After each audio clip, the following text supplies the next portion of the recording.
हम्म आज के हमारे इस विशेष विश्लेषण में हम एक ऐसे विषय की परतें खोलने जा रहे हैं जो सीधे तौर पर आज के समाज की मानसिक स्थिति से जुड़ा है और उस छवि से भी जो हमने दुनिया के सामने पेश की है। बिल्कुल, ये एक बहुत ही अहम मुद्दा है ना? आज हमारे सामने जो स्रोत सामग्री है उसमें ओशो के दर्शन और भारतीय समाज के वर्तमान मानसिकता से जुड़े कुछ बहुत ही दिलचस्प नोट्स हैं। मतलब आज का मुख्य उद्देश्य एक बहुत ही बड़े और उलझे हुए विरोधाभास की पड़ताल करना है। एक ऐसा विरोधाभास जिसे अक्सर नजरअंदाज कर दिया जाता है। सही कहा। जरा इस बात पे गौर करने की कोशिश की जाए। पूरी दुनिया भारत को एक आध्यात्मिक भूमि के रूप में देखती है। बाहर से जब भी कोई भारत की तरफ देखता है तो उसके मन में योग, ध्यान, साधना और हजारों सालों से चली आ रही एक शांत संस्कृति की छवि उभरती है। हाँ, बिल्कुल वही। ऐसा लगता है जैसे यहाँ का हर व्यक्ति किसी गहरे ज्ञान से जुड़ा हुआ है। लेकिन जब हम अपने आसपास की असलियत देखते हैं तो एक तीखा और बेचैन करने वाला सवाल खड़ा होता है कि हम असल में कितने शांत हैं। एकदम सही। अगर हम सच में इतने आध्यात्मिक हैं, अगर हमारे पास मन को शांत करने की इतनी पुरानी विरासत है, तो आज के समाज में मेंटल स्ट्रेस और बेचैनी का स्तर इतना अधिक क्यों है? ये सोचने वाली बात है। मतलब क्या ऐसा हो सकता है कि हमारी आध्यात्मिकता अब केवल एक सांस्कृतिक पहचान बनकर रह गई है? मैं इस विरोधाभास को समझने के लिए बहुत उत्सुक हूँ। ये विरोधाभास केवल सतह पर नहीं है, ये हमारे समाज की नसों में बहुत गहराई तक समा चुका है। जब हम खुद को एक आध्यात्मिक देश कहते हैं तो हमें यह भी देखना होगा कि इस दावे के पीछे की वास्तविकता क्या है, जो कि अक्सर छुप जाती है। हाँ, क्योंकि अक्सर जो चीजें सतह पर शांत और पवित्र दिखाई देती हैं, उनका असली स्वरूप कुछ और ही होता है। इस पूरी चर्चा के दौरान इस बात को समझना बहुत जरूरी है कि सतह पर जो चीजें हमें आध्यात्मिक दिखाई देती हैं, उनके पीछे का असली मनोविज्ञान क्या है।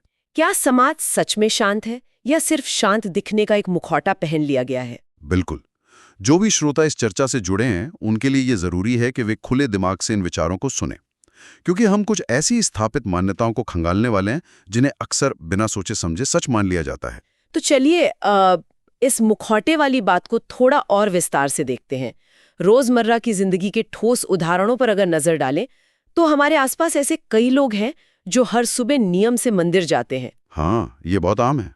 वे पूरे विधि विधान से पूजा करते हैं, मंत्रों का बिल्कुल सही उच्चारण करते हैं और इसके अलावा एक नया वर्ग भी तैयार हुआ है, आधुनिक वर्ग। हाँ, जो लोग खुद को आधुनिक मानते हैं, वे अपने मोबाइल फोन में रोज सुबह उठकर मेडिटेशन एप्स का इस्तेमाल करते हैं। वे प्रकृति की आवाजें सुनते हैं, गहरे सांसें लेते हैं। बाहर से देखने पर लगता है कि ये सब एक बहुत ही अच्छी दिनचर्या है। वही तो। लेकिन जैसे ही ये दिनचर्या खत्म होती है और लोग अपने दफ्तर पहुंचते हैं या सड़क पर गाड़ी चलाते हैं, तो उनके भीतर का वही पुराना क्रोध, वही बेचैनी, वही भ्रमित मन वापस हावी हो जाता है। एकदम ऐसा लगता है जैसे वो मंदिर जाना या वो ऐप इस्तेमाल करना सिर्फ एक काम था जिसे जल्दी से निपटाना था। मैं अक्सर सोचती हूँ कि ऐसा क्यों होता है। यहाँ जो सबसे बड़ा पेंच है वो ये है कि समस्या आध्यात्मिकता के मूल में नहीं है। समस्या उन तरीकों में भी नहीं है जो हजारों साल पहले खोजे गए थे। तो फिर समस्या कहाँ है? स्रोत सामग्री स्पष्ट करती है कि असल समस्या ये है कि हमने आध्यात्मिकता को एक अनुभव की जगह सिर्फ एक कर्मकांड बना दिया है, एक आदत बना दिया है। मतलब बिना महसूस किए बस किए जाना। बिल्कुल। जब कोई भी क्रिया सिर्फ एक आदत बनकर रह जाती है और उसे भीतर से महसूस नहीं किया जाता, तो वो मन को शांत करने में पूरी तरह से विफल रहती है। उदाहरण के लिए, जब कोई व्यक्ति मंत्र पढ़ रहा होता है तो उसका शरीर तो उस कर्मकांड को कर रहा होता है, लेकिन उसका मन कहीं और दौड़ रहा होता है। हाँ, वो सोच रहा होता है कि उसे दफ्तर पहुंचने में देरी हो रही है या उसे अपने बॉस को क्या जवाब देना है। तो दोनों चीजें अलग अलग दिशाओं में जा रही हैं। सही कहा। जब शरीर और मन एक साथ नहीं होते तो वो आध्यात्मिक कैसे हो सकती है? ये बहुत ही तार्किक बात है, लेकिन यहाँ एक सवाल ये भी तो उठता है कि क्या कम से कम कुछ करना बिल्कुल कुछ ना करने से बेहतर नहीं है? ये एक आम धारणा है। मतलब मान लीजिए कोई व्यक्ति अगर 10 मिनट के लिए ही सही आंखें बंद करके बैठता है, तो क्या वो इस भागदौड़ से थोड़ा सा ब्रेक नहीं ले रहा है?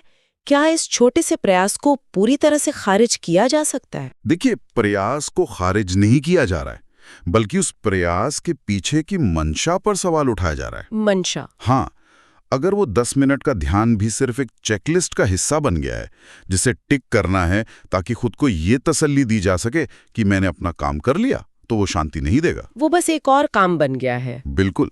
आध्यात्मिकता का अर्थ है पूर्ण उपस्थिति। जब हम इसे केवल एक दैनिक कर्तव्य बना देते हैं जिसे बिना किसी जागरूकता के पूरा किया जाता है, तो ये एक मशीन की तरह दोहराई जाने वाली प्रक्रिया बन जाती है। और मशीनें शांत नहीं होती। सही कहा, वे बस चलती रहती हैं। ये बात सच में सोचने पर मजबूर करती है कि जब कोई चीज सिर्फ एक कर्तव्य बन जाती है तो उसका असली उद्देश्य ही खत्म हो जाता है। एकदम। यहाँ बात सच में दिलचस्प हो जाती है।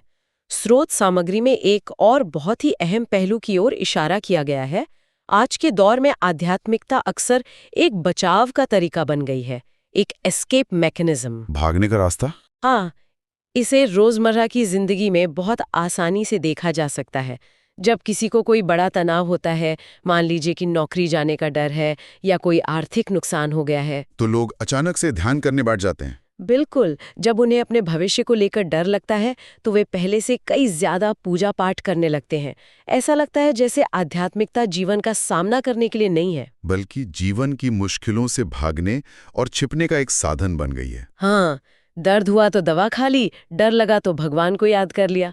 अगर हम इसे बड़ी तस्वीर से जोड़ें तो ये एक बहुत ही सटीक अवलोकन है जो स्रोत सामग्री में दिया गया है। मतलब ये एक तरह का डर है? बिल्कुल। असली आध्यात्मिकता डर से भागने के लिए नहीं है, ये अपने मन और अपने विचारों को करीब से देखने के लिए है। जब डर लगे तो उस डर से भागकर किसी मंत्र या ध्यान के तरीके के पीछे छिपना आध्यात्मिकता नहीं है। तो आध्यात्मिकता क्या है इस संदर्भ में? आध्यात्मिकता तो ये देखना है कि वो डर पैदा कहाँ से हो रहा है, लेकिन इंसान ऐसा क्यों करता है, वो अपने ही डर का सामना करने से क्यों कतराता है। ये बहुत गहरा सवाल है। इसका जवाब हमारे शिक्षा प्रणाली में छिपा है। स्रोत के आधार पर अगर विश्लेषण किया जाए तो वर्तमान शिक्षा प्रणाली आत्म जागरूकता या खुद को समझने पर कोई जोर ही नहीं देती। ये तो है, हमारी शिक्षा तो पूरी तरह से बाहरी दुनिया की उपलब्धियों पर केंद्रित है। बचपन से ही जो ढांचा तैयार किया जाता है उसमें सिर्फ ये सिखाया जाता है कि अच्छे नंबर लाओ, क्लास में सबसे आगे रहो। हाँ, अगर कोई बच्चा किसी विषय में कमजोर है तो उसे उसकी कमियों के लिए डराया जाता है। और यहीं से मन की वो दौड़ शुरू होती है जो जीवन भर खत्म नहीं होती। शिक्षा प्रणाली केवल प्रतियोगिता, दूसरों से तुलना, उपलब्धियों और समाज में अपनी एक सफल छवि बनाने के इर्द गिर्द घूमती है। मतलब एक बच्चा जब स्कूल जाना शुरू करता है तभी से उसे एक ऐसी अंतहीन दौड़ में शामिल कर दिया जाता है जहां उसे हर कीमत पर दूसरों से बेहतर साबित होना है। बिल्कुल। ये निरंतर तुलना इंसान के मन को धीरे धीरे अंदर से थका देती है। वो जीवन भर बस एक उपलब्धि से दूसरी उपलब्धि की तरफ भागता रहता है। और जब ये थका हुआ मन शांति ढूंढने जाता है तो वो आध्यात्मिकता को भी एक प्रतियोगिता बना देता है। लोग ये देखने लगते हैं कि उनका ध्यान दूसरों से कितना गहरा है या वे दूसरों से कितने ज्यादा धार्मिक हैं। बाप रे, ये तो एक दुष्चक्र है। इसका मतलब ये है कि बुनियाद में जो कंडीशनिंग है, जो मानसिक प्रोग्रामिंग बचपन से की गई है, वो आध्यात्मिकता के क्षेत्र में भी इंसान का पीछा नहीं छोड़ती, कभी नहीं छोड़ती। तो इस सब का मतलब क्या है? अगर हम आज के आधुनिक भारतीय समाज की स्थिति देखें तो स्रोत सामग्री एक बहुत ही गहरे आंतरिक संघर्ष या द्वंद्व की तस्वीर पेश करती है। एक ऐसा खिंचाव जो अंदर से तोड़ देता है। बाहर से देखने पर हर कोई आधुनिक बनना चाहता है, लोगों की महत्वाकांक्षाएं बहुत बड़ी हैं, बेहतरीन करियर चाहिए, सफलता चाहिए, एक शानदार और आधुनिक जीवन शैली चाहिए। लेकिन दूसरी तरफ और पुरानी सांस्कृतिक पहचान से भी बहुत मजबूती से चिपके हुए हैं। एक ही समय में दो बिल्कुल विपरीत दिशाओं में चलने की ये कोशिश समाज को किस तरफ ले जा रही है? ये विरोधाभास मनोवैज्ञानिक रूप से बहुत ही विनाशकारी प्रभाव डालता है। इंसान का दिमाग लगातार दो अलग अलग दिशाओं में खिंचता रहता है। एक तरफ आधुनिकता और दूसरी तरफ परंपरा। हाँ, एक तरफ उसकी महत्वाकांक्षा है जो उसे हर कीमत पर जीतने और दूसरों को पीछे छोड़ने के लिए उकसाती है। दूसरी तरफ उसकी वो आध्यात्मिक पहचान है जो उसे शांति, संतोष और सादगी की बातें सिखाती है। ये तो बहुत बड़ा मानसिक संघर्ष है। बिल्कुल। जब इन दोनों पहलुओं को बिना समझे जीवन जिया जाता है तो मन में एक निरंतर तनाव पैदा होता है।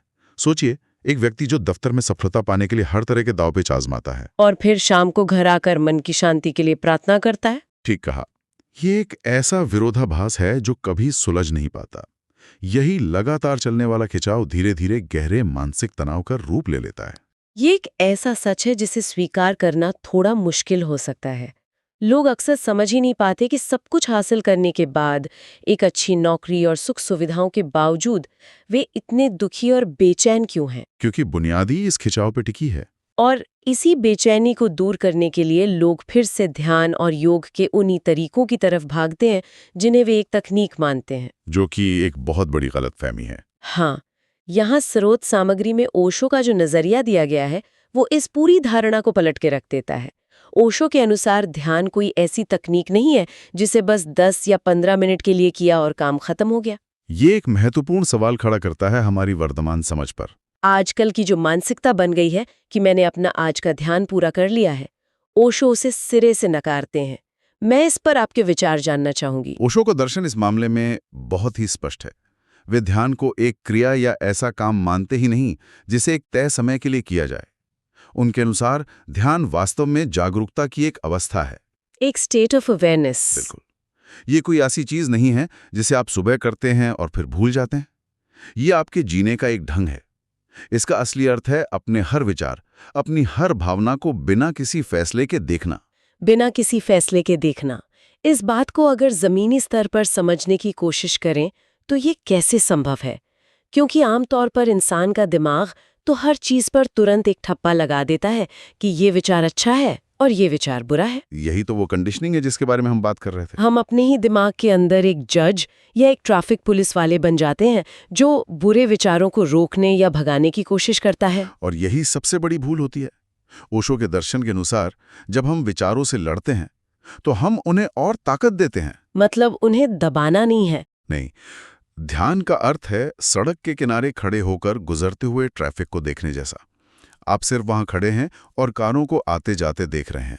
आप किसी कार को रोकने की कोशिश नहीं कर रहे हैं। आप ये नहीं कह रहे हैं कि कौन सी कार अच्छी है और कौन सी बुरी। बस देखना। बिल्कुल, यही विचारों के साथ करना है। जब इंसान अपनी गहरी इच्छाओं और अपने छिपे हुए डरों को पूरी ईमानदारी से बिना कोई फैसला सुनाए नहीं समझता, तब तक उसका मन शांत नहीं हो सकता है। यानी अगर अंदर महत्वाकांक्षाओं और डरों की आग जल रही है और कोई व्यक्ति उसे स्वीकार करने के बजाय सिर्फ आंखें बंद करके किसी मंत्र का जाप कर रहा है, तो वो ध्यान नहीं कर रहा है। वो सिर्फ खुद को धोखा दे रहा है। ये बहुत ही गहरी बात है। अगर ध्यान को भी सिर्फ एक दैनिक अनुष्ठान बना दिया जाए तो वो कभी भी मन को रूपांतरित नहीं कर पाएगा।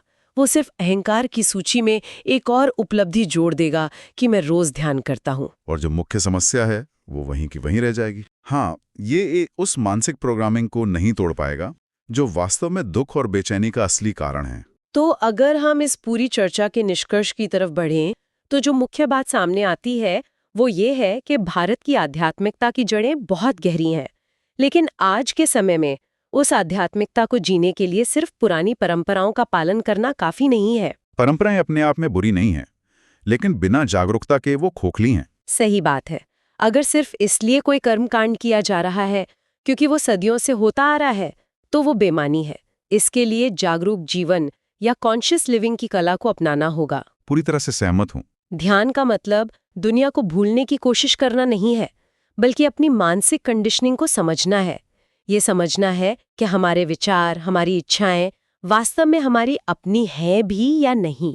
एक लंबी प्रक्रिया है और ये रातों रात नहीं होती। सुनने वालों के लिए ये समझना जरूरी है कि जब आध्यात्मिकता सिर्फ एक शब्द न रहकर एक सच्चा अनुभव बनती है, तभी तनाव धीरे धीरे कम होने लगता है। और यही असल शांति का रास्ता है।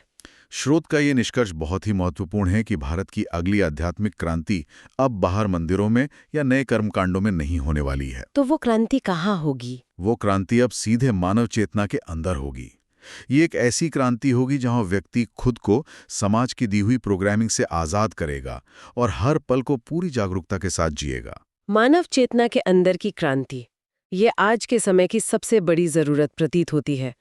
हमने बाहरी दुनिया में बहुत सी क्रांतियां देखी हैं, लेकिन हमारे अंदर की दुनिया अभी भी पुरानी आदतों और कंडीशनिंग के प्रभाव में ही जी रही है, जो कि हमें अब तक बांधे हुए हैं। अपनी इस गहरी पड़ताल को समाप्त करने से पहले एक ऐसा विचार सामने रखना जरूरी है जो इस पूरी बातचीत के बुनियादी सवाल को और गहराई से छूता है।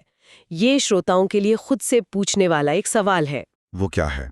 अगर पूरी शिक्षा प्रणाली और समाज बचपन से ही केवल प्रतियोगिता में भागना, दूसरों से खुद की तुलना करना और एक सामाजिक छवि बनाना ही सिखाता है, तो क्या वो चीज़ जिसे इंसान अपनी पहचान मानता है, उसकी सफलता, उसकी असफलता, उसकी पसंद, उसकी नापसंद, क्या वो सच में उसकी अपनी है? या वो भी समाज द्वारा दिमाग में डाली गई एक कंडीशनिंग ही है? बिल्कुल। और अगर इंसान की पूरी पहचान ही एक उधार ली हुई कंडीशनिंग है, तो क्या सच्ची शांति पाने के लिए कुछ नया सीखने या कोई नई तकनीक अपनाने की ज़रूरत है? या फिर जो कुछ भी अब तक इस समाज से सीखा गया है, उसे भूलने या अनलर्न करने की ज़रूरत है? ये एक बहुत ही विचारोत्तेजक प्रश्न है। क्या असली स्वतंत्रता कुछ नया पाने में है या सब कुछ छोड़ देने में है? ये एक ऐसा सवाल है जो हर किसी को अपनी आंतरिक यात्रा में खुद से पूछना चाहिए। इसी विचार के साथ आज की ये चर्चा यहीं समाप्त होती है।